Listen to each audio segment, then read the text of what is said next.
Alright, what's up? I probably should have a tagline by now. Honestly, don't know.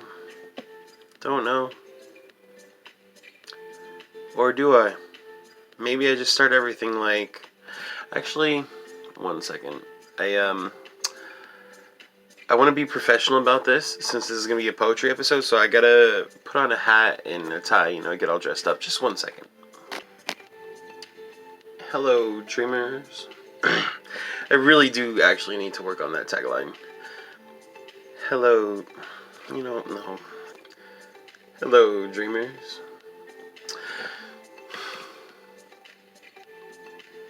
Hi. This is my channel. I'm all dressed up now, so... Quick summary. I cannot figure out how to record with my phone. I'm ancient. I'm a dinosaur. I don't know what I'm doing. Alright, so... This is a poetry episode. One of my friends, actually, that I used to work with, has a publisher. And I sent my poetry book, that I made to her, and she sent it to her publisher.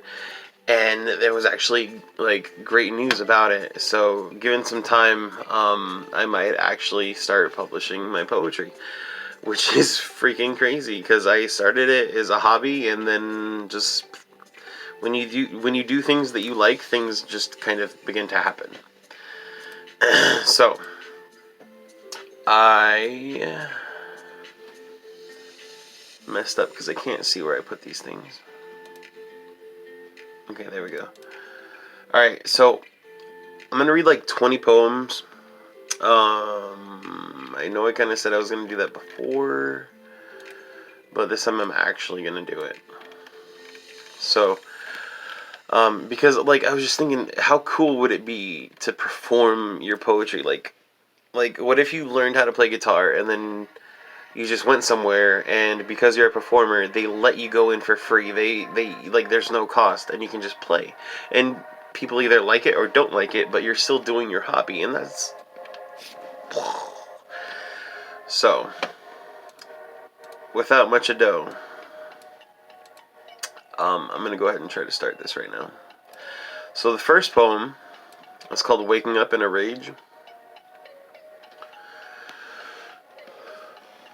By the way, let me know in the comments if this tie looks snazzy. Waking up in a rage, in a haze, in a daze, crazed. Every single day it never goes away, so I say, give me the time to rhyme my mind, and I tell you, yes, yes, to tell you that the craze that never fades, the craze that contains all of my ways, the craze that makes me believe it's here to stay, the one that never goes away. I am here laying in my own mental fray until I wake up from this rage, in a haze, in a daze, crazed. I can't explain how much self-judgment plays a part in reading your own poetry. Because it's like, am I really good enough? Anyway. Fuck this camera. Slide to the left. Alright, so this one is called 292 Days Ago.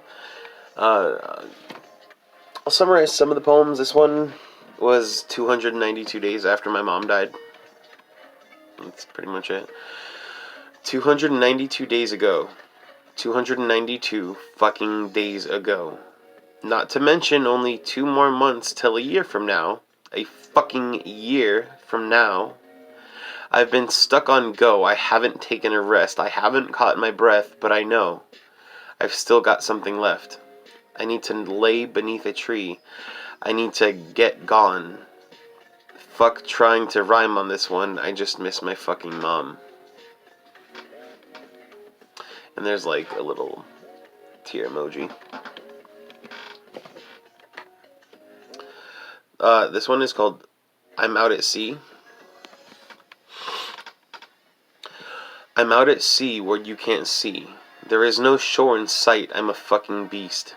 I lurk about with shark eyes and crocodile tears. I am my fear. I am my fright.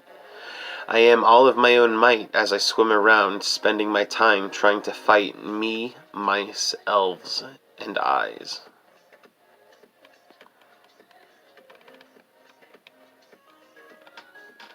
This one's called We Don't. This one is called We Don't Exist. That's a juicy one. We don't exist past the present moment. That's all we really have, and if we want, we can seize the moment. We can seize the day. Go outside and scream at the top of your fucking lungs. Talk to someone. Sit with someone. Be daring.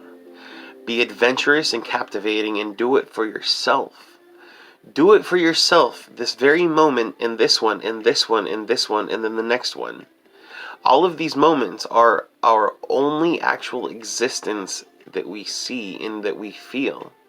We have existed within the same second of time for our entire lives, and just as soon as the next second comes, the last one leaves. Not all things are forever, and not all things are predetermined. This is life. Actual, real, live life. The only time that exists is right now, this present second. So, I say we start living in the moment, and like all the cliches say, maybe they've had it right. We are not the who, we are not the where we see ourselves 5 minutes, 5 weeks, 5 months, or 5 years from now. We are simply now. Only now. We control this moment. This one's called Walking Beneath the Trees. Walking beneath the trees with the wind beneath my feet, I feel so real to binge, to run, to fringe, we are the one. For enough isn't always enough, and sometimes it gets rough, but the high that I get is as high as I get, and when the running is done, I wish I had just begun. Take what you will of that one. That one has subtle meaning to it. Alright, this one is the sixth one. Consider everything. Consider everything that you've ever read, heard, saw, learned, used, or knew. All of these things were inspired and created by real people that have existed. Real people who aren't too much older than us. They were normal people with normal lives just like us. All of us.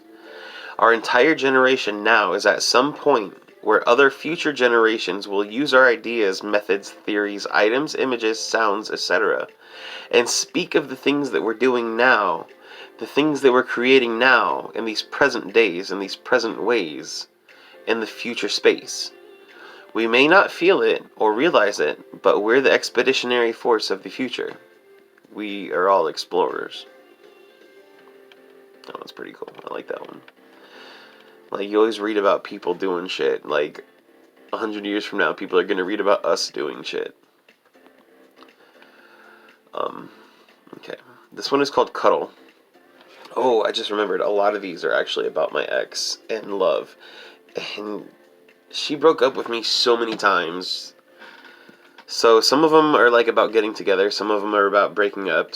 A lot of them are about parental death, life, self-existence, consciousness, everything like that. So again, this one's called Cuddle.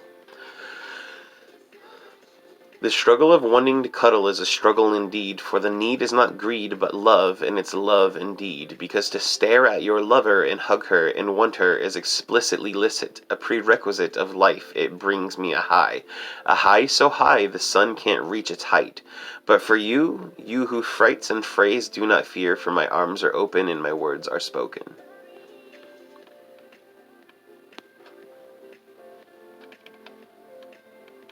This one is called Distraught.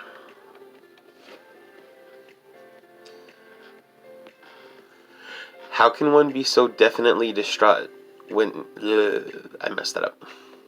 How can one be so definitively distraught that he thinks he ought to kill himself one night?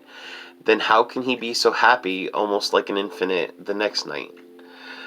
I mean, the day, it's boundless, frownless. How wondersome the lack of being cumbersome is. I just don't understand how one could withstand such extreme polar opposites within a single day. It's like a fray beginning with the day and ending with the night. And this is where the self-judgment comes in, because I feel like, even though I got the point across that I wanted to at the time, I could have done it better. But it's like an Enso, you know? You draw one circle, and that's your creative self-expression. This one is called Distressed. Sometimes I become an insomniac, distressed, but I breathe and see my love, cardiac arrest. And before I digress, I stress. You make me feel no longer depressed.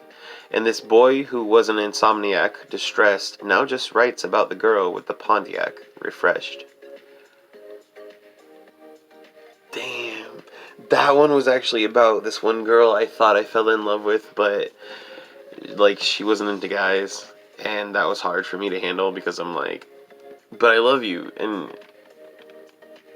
some people just don't love you, and that's it. Period. Damn. Her fucking Pontiac.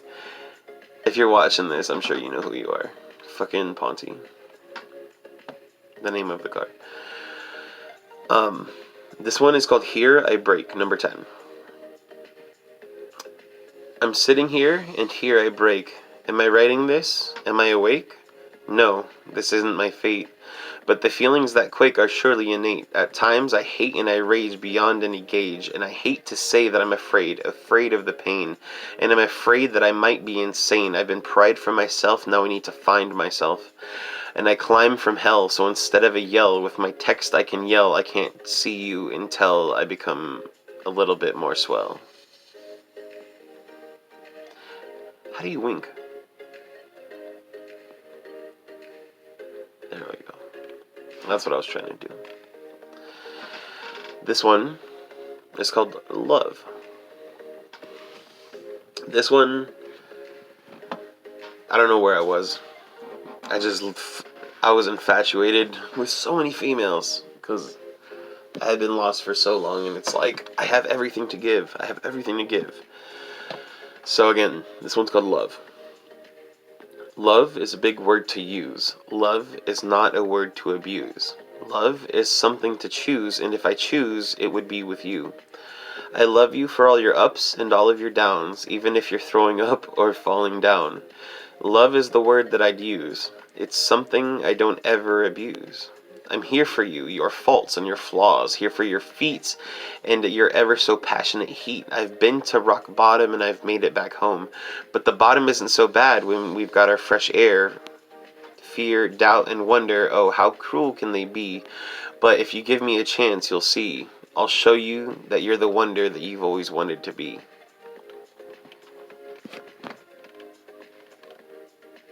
Oh.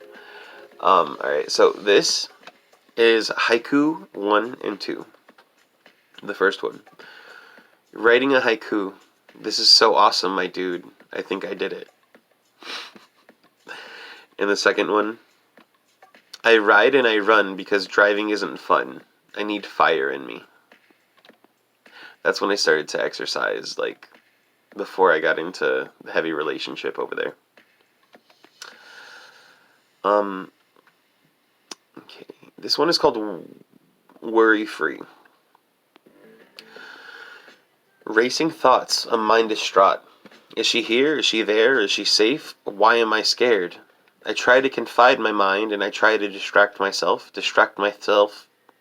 from the things that I tell myself, the ifs, the could-bes, that it might happen, or the things I think, like being trapped and being lost without a map. Damn. Small things to big things, I worry about everything. She is my queen, so until her eyes I see, her skin I smell, I shall not be fine, I shall not be worry-free. That one was about my ex. This one time, she called me freaking out, like panicking on the phone, because she was walking home, I forgot from where, but there was two guys following her in a car, and they kept doing U-turns, like staring at her, and it was super suspicious. And she ran into this one building that was like a restaurant slash hotel thing, but it was at night. And they were about to close. I was so pissed because I was calling the manager and I'm like, dude, my girlfriend's outside and like there's people following her. If anything happens to her, I'm gonna fucking call the cops on you because you denied somebody help. But it ended up working out. Somebody ended up picking her up. So that was a wild few hours. I remember that like It was last week. This one, number 14, is called Ponder the Past. You can ponder on the past, and you can fear the future, but as far as time is concerned, our only existence is now, and this you can confirm.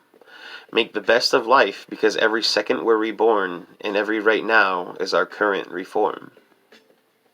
That was pretty cool. Like, you got now. This one is called You Get Me Higher.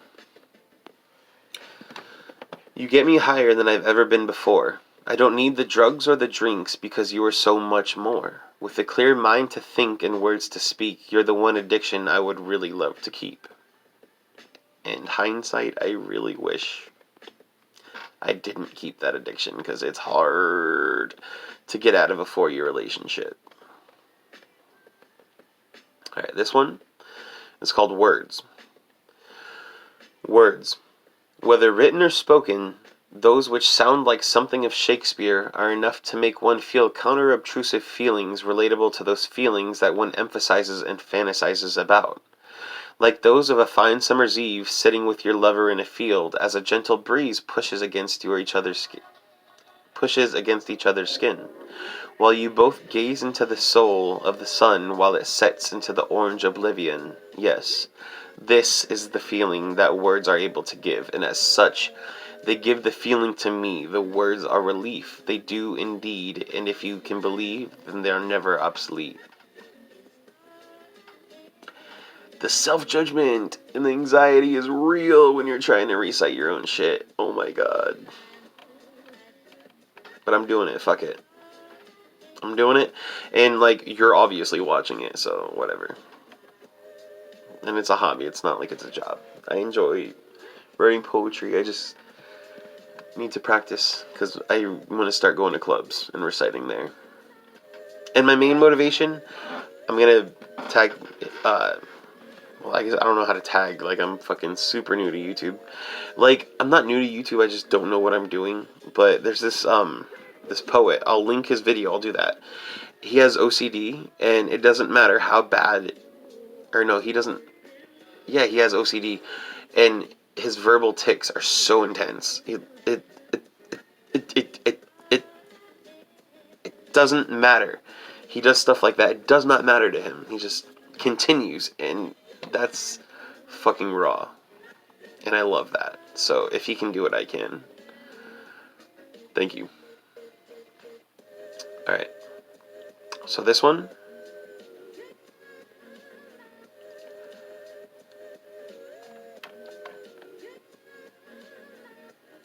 Okay. This one is called Why Do I Long to Be High? And as you can tell, this might have been like during one of the breakup phases.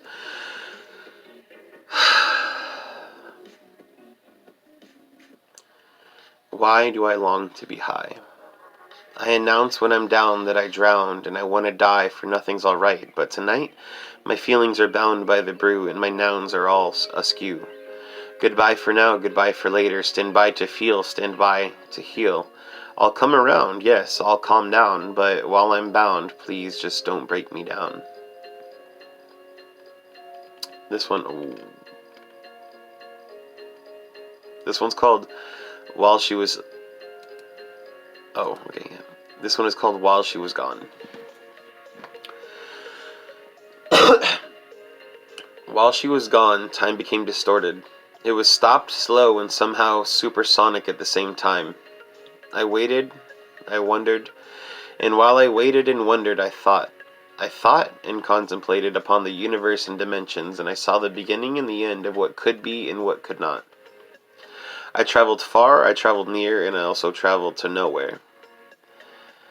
I saw things and I felt things, now I know things. When she returned, I came back to Earth. I went on a trip, as did she, and now I'm prepared for whatever comes next. Or so I wasn't. I really wasn't. Okay, this one. Oh! Alright, so I tried to do a concrete poem for this one, so it's in the shape of a diamond. And again, it's called number 19. This is all called I Want You. I want you. I want to see you. I want to see you free. I want to see you happy, and I want to see you today. I want to see you tomorrow. I want to see you in the light. I want to see you with your sorrow. I want to see you with your nightmares. I want to see you in the dark. I want to see you scared. I want to see your bare. I want to see your soul. I want to see you stripped.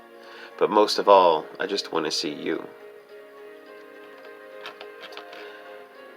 And I said I was going to do 20, but I might do 21 because this one's super short.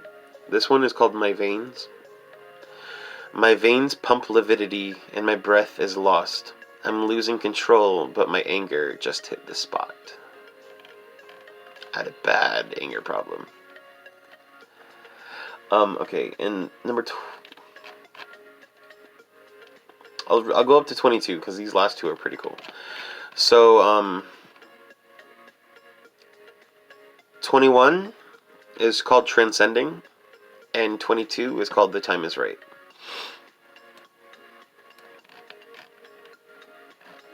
Ooh, I went way too far.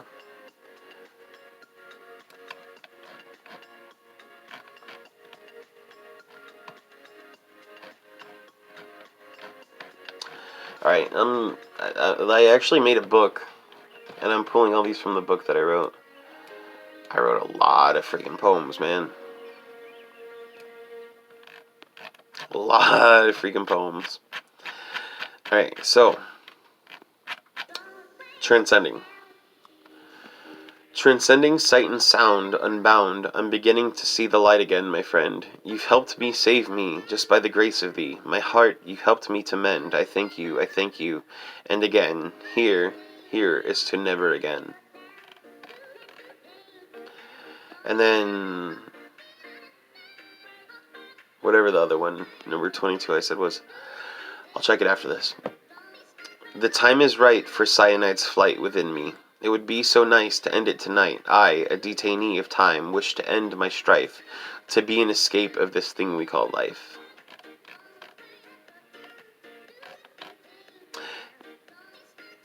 Yeah, I'm gonna leave it there because we're actually at like 20 minutes, and that went pretty well. So number 22, that was called The Time Is Right. So that was 22 out of this volume. 22 out of 122. So I have 100 more poems just from this one volume that I've written, and I really do look forward to actually reciting the rest of them because I wasn't expecting it would be this fun to actually go over my poetry. And if you didn't hear in the beginning of the video, like, my friend actually has a publisher, so whether it works out or it doesn't with the publisher, it's really exciting to hear comments from people that aren't my family or my friends, people that I just kind of associate with or just kind of know, and they also comment on my poetry and say that I'm actually, like, I'm decent or, like, pretty good. You know, I don't want to go too far in. I mean, they said that I write good, but I don't think, you know, like, it's like freaking artists are probably, I don't know what percentage, but I can't imagine there's that many artists that are like, this is beautiful. Like, at some point you're gonna be like, but is it really beautiful? So yeah, I hope you guys enjoyed that. If you aren't currently following me on Instagram, you can follow me on Instagram at RYOUJI_XO or UGXO, and obviously just hit that subscribe button because that would really help. It's a hobby, but it's super cool when you see just people naturally coming to just listen and watch you, and that is such a crazy concept. Like, I began writing because I thought it was fun, and I started posting it, and you guys are actually, like, watching it, so as I always say, you know, it's all cool.